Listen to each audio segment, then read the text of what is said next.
नमस्कार, ईटीवी भारत में आपका स्वागत है और मैं हूं सचिन शर्मा। आज हमारे साथ हैं राजस्थान के ऊर्जा एवं जलदाय मंत्री श्री बीडी कल्ला। सवाल जवाब का सिलसिला शुरू करने से पहले मैं अपने दर्शकों को हमारे आज के मेहमान के बारे में विस्तार से बताना चाहता हूं। बीकानेर के रामपुरिया कॉलेज में इकोनॉमिक्स के प्रोफेसर के तौर पर बतौर शिक्षक अपना करियर शुरू करने वाले डॉक्टर बीडी कल्ला छात्र राजनीति में भी शुरू से सक्रिय रहे। वे बीकानेर कॉलेज के छात्र संघ अध्यक्ष का चुनाव भी जीत चुके हैं। 1977 की जनता लहर के बाद हुए 1980 के पहले चुनाव में बीकानेर से कांग्रेस ने एक नए चेहरे के रूप में बीडी कल्ला को टिकट दिया था। इसके बाद लगातार 2018 के विधानसभा चुनाव तक बीकानेर में कल्ला ही कांग्रेस की पहचान बने हुए हैं। आपने लगातार 10 चुनाव कांग्रेस के बैनर तले लड़े। 1993 से 2008, 2013 के 3 चुनावों को छोड़कर 7 चुनाव में कल्ला जी ने जीत दर्ज की है। बीकानेर में कल्ला की पहचान एक शिव भक्त के रूप में भी है। शास्त्रों का ज्ञान रखने वाले श्री कल्ला को कई धार्मिक पाठ कंठस्थ हैं। राजस्थान की राजनीति में बीडी कल्ला उन चुनिंदा नेताओं में शामिल हैं जो प्रदेश कांग्रेस अध्यक्ष और नेता प्रतिपक्ष दोनों रह चुके हैं। आजादी के बाद आज तक पहली बार किसी मंत्री के पास अगर कार्मिक मंत्रालय की जिम्मेदारी रही है तो वह कल्ला ही है। फिलहाल कल्ला के पास में ऊर्जा जलदाय के साथ ही कला, संस्कृति, पुरातत्व और भूजल विभाग हैं। इससे पहले वे शिक्षा, उच्च शिक्षा, पीडब्ल्यूडी जैसे विभागों के मंत्री और वित्त आयोग के अध्यक्ष भी रह चुके हैं। तो एक बार आपका फिर स्वागत है कल्ला जी हमारे प्रोग्राम में, और सवाल जवाब का सिलसिला शुरू करते हैं। तो मेरा आपसे पहला सवाल है कि भारत के किसी भी चुनाव के लिए सबसे बड़ा मुद्दा पानी और बिजली रहता है। राजस्थान में भी इन्हीं मुद्दों को लेकर कई सरकारें आई और चली भी गई। करीब 2.5 साल से राजस्थान का पानी और बिजली महकमा आपके पास है, तो अब इस पर आप क्या कहेंगे? क्या राजस्थान इन दोनों ही मामलों में आज आत्मनिर्भर है और भविष्य में यह कहां होगा?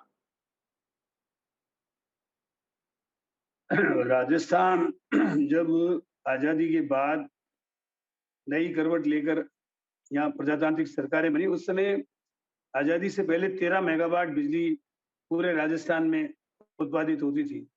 लेकिन हमारी सरकार के आने के बाद मैं बता रहा हूँ कि हमने लगभग 2200 मेगावाट बिजली इन 2.5 सालों में नई पैदा करके और जनरेट की है। और आने वाले समय में हमारी ये कोशिश रहेगी कि हम आने वाले 5 सालों में 30,000 मेगावाट बिजली केवल सोलर बिजली के रूप में पैदा करना चाहेंगे। अभी हमने एनटीपीसी से 5,000 मेगावाट सोलर बिजली लगाने का एमओयू साइन किया है। सेकी का 5,000 मेगावाट यूनिट का सोलर एनर्जी का एमओयू पाइपलाइन में है।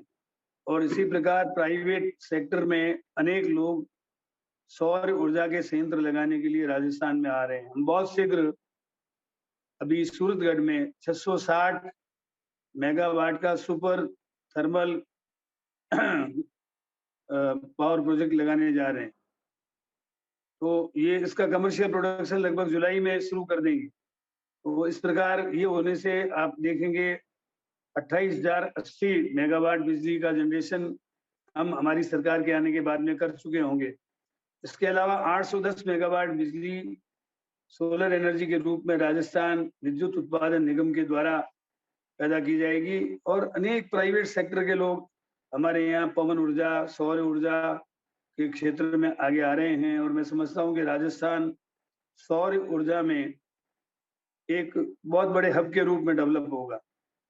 राजस्थान में सोलर रेडिएशन वर्ल्ड में सबसे ज्यादा है और यहाँ 1,42,000 मेगावाट बिजली का उत्पादन हो सकता है।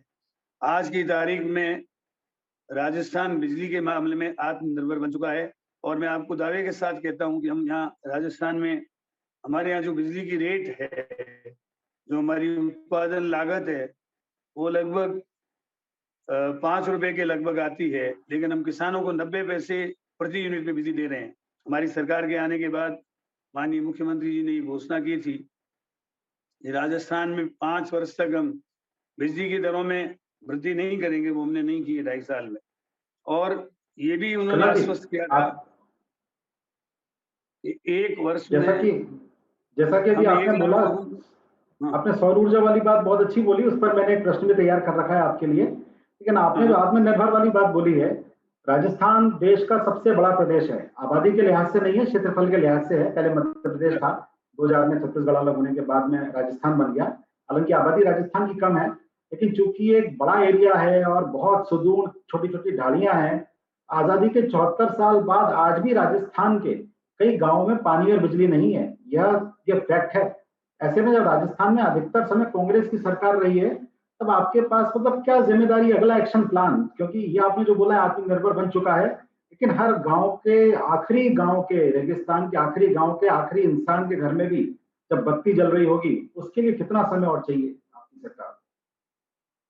देखिए, हमने राजस्व गांवों में सब जगह बिजली पहुंचा दी और लगभग 1 लाख ढाणियों में बिजली पहुंचा दी, लेकिन नई नई ढाणियां बनती रहती हैं और नए नए आवास बसते रहते हैं। उसको देखते हुए अभी वर्तमान में सौभाग्य योजना के बाद हमने एक सर्वे करवाया था, तो लगभग 1 लाख से ऊपर कनेक्शंस और होने बाकी थे। चूंकि ये सौभाग्य योजना भारत सरकार की योजना थी, हमने भारत सरकार को एस्टिमेट बना के भेजा हुआ है 1242 करोड़ रुपए का। उसमें 50% पैसा वो देंगे, 50% पैसा हम लगाएंगे। वो सौभाग्य योजना मंजूर हो जाती है तो बचे हुए मकानों को भी, जो आज तक हमारे पास प्रार्थना पत्र आए हुए, हम सबको बिजली प्रदान कर देंगे। जहां तक पानी का सवाल है, वर्ष 2024 के अंत तक हर घर में जल कनेक्शन देने की जल जीवन मिशन की योजना है। उसमें 45% केंद्र सरकार, 45% राज्य सरकार और 10% गांव के लोगों का सहयोग है। तो मैं समझता हूँ इसमें O&M का खर्चा यदि हम लोग खर्च करते हैं तो हमारा हिस्सा करीब करीब ये उठ जाता है 55% से ऊपर, और केंद्र सरकार का खर्चा करीब करीब 35-37% के लगभग होगा। 2013 से पहले राजस्थान में जो भी योजनाएं बनती थी, केंद्रीय सरकार डेजर्ट के लिए, रेगिस्तानी इलाकों के लिए 100% सहायता देती थी और सामान्य क्षेत्र में 90% हमारे को अनुदान देती थी। लेकिन 2013 के बाद केंद्रीय सरकार ने पहले 60 और 40 का रेशो तय किया, फिर 50-50 का किया, अब 45-45 का किया है।